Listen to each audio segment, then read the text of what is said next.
There's a lot more to this famous face than meets the eye. Welcome to MsMojo, and today we're taking a look at the tragic life of Marilyn Monroe. What makes you so sad? I think you're the saddest girl I ever met. You're the first man that ever said that. I'm usually told how happy I am.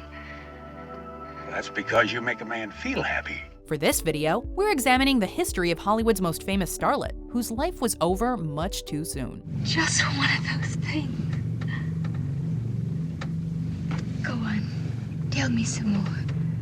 It won't be surprising to learn that Marilyn Monroe wasn't the name she was born with. Her given name was Norma Jean Baker, and she was born and raised in Los Angeles, California, always with the shadow of Hollywood looming over her. For the earliest years of her life, she was raised by her mentally ill mother, Gladys. And though the identity of her father has been speculated, even she never knew for certain who he was, and he never attempted to be a part of her life. What about it, ladies?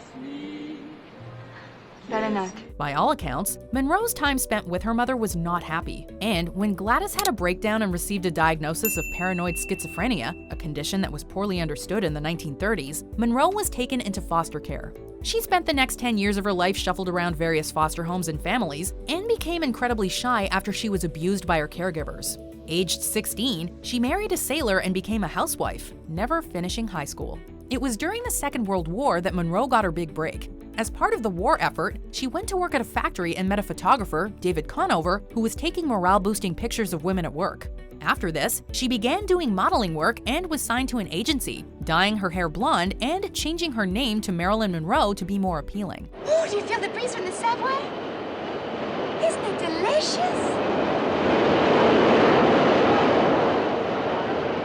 Marilyn came from Marilyn Miller, a Broadway star big in the 1920s, who was only 37 when she died, a year older than Monroe herself was at the time of her death, while Monroe was her mother's maiden name. Despite maintaining this connection with her mother, who was institutionalized by this point, Monroe's agent made her pretend her mother was dead. You still mad at me? I don't understand. People dying, and people just standing around. Don't you care? By 1946, she'd signed to 20th Century Fox, though they didn't think much of her at first. She didn't get one role in the first 6 months of her contract, and spent her days learning about acting rather than actually doing any. Hi, Evie. Hi, small change. Eventually, though, the studios realized they had something special on their hands, and Monroe quickly proved to be a hit at the box office. Young lady, you don't fool me one bit.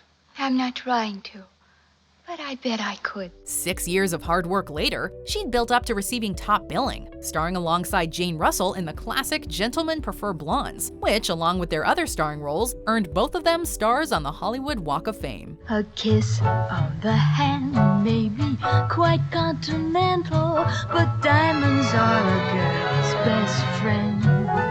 However, Monroe was famously typecast as a dumb blonde, and the studios had such strict control over her public image that people began to believe she was like that in real life. Did you see this fellow I'm with? I saw him. What's he look like? Very nice for a one-eyed man. Is that all he's got? In actual fact, Monroe was very intelligent. She had a large library, held her own against the studios, and tried to shed the dumb blonde image near the end of her life by fighting for more dramatic roles and doing serious interviews. She was also friends with renowned jazz singer Ella Fitzgerald, helping her book shows at the Glitzy Mo Combo Club in West Hollywood when the owner initially refused. Fitzgerald said that Monroe was, quote, ahead of her time, and didn't even know it. Despite achieving fame in the early 50s, she was already suffering psychologically at this point, and her acting mentor Lee Strasberg encouraged her to attend psychotherapy. Well, cheer up. I will. I just hate to fight with anybody. When you win, you lose.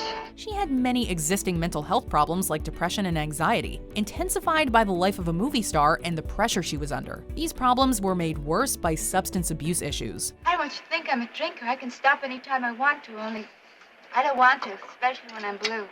We understand. All the girls drink. It's just that I'm the one that gets caught. Story of my life. She was married numerous times, including to big names like baseball icon Joe DiMaggio and famed playwright Arthur Miller. And though she purportedly maintained a friendship with DiMaggio until the end of her life, all her marriages ended prematurely. She also suffered from endometriosis, a physical condition that causes uterine tissue to grow outside of the uterus and on other parts of the female reproductive organs. Endometriosis is incredibly painful, and it led to every pregnancy she ever conceived ending in a miscarriage. As Monroe's career went on, she began to earn a reputation for being difficult to work with, frequently turning up late to set and intoxicated. Get this stuff a-flowing and make the desert blue. Well, flow it, flow. We only got the one bottle. There you are. Put that in your thoughts and see how they come out. She was prescribed many different medications, including the barbiturates which she ultimately overdosed on in August 1962, found dead in her home in Los Angeles by her housekeeper. But even in death, Monroe hasn't known peace, as conspiracies have swirled around whether she died accidentally, committed suicide, or was even murdered. Men grow cold as girls grow old, and we all lose our charms in the end. From being used in Andy Warhol artwork and beyond, Monroe has remained one of the most famous and recognizable people in history, and a legend of cinema, despite her messy life. Her reputation and legacy are finally beginning to escape the dumb blonde cliché Hollywood so successfully manufactured, even if her image remains a profitable commodity. You know, of course, that diamonds are a girl's best friend. And this is our proof of it.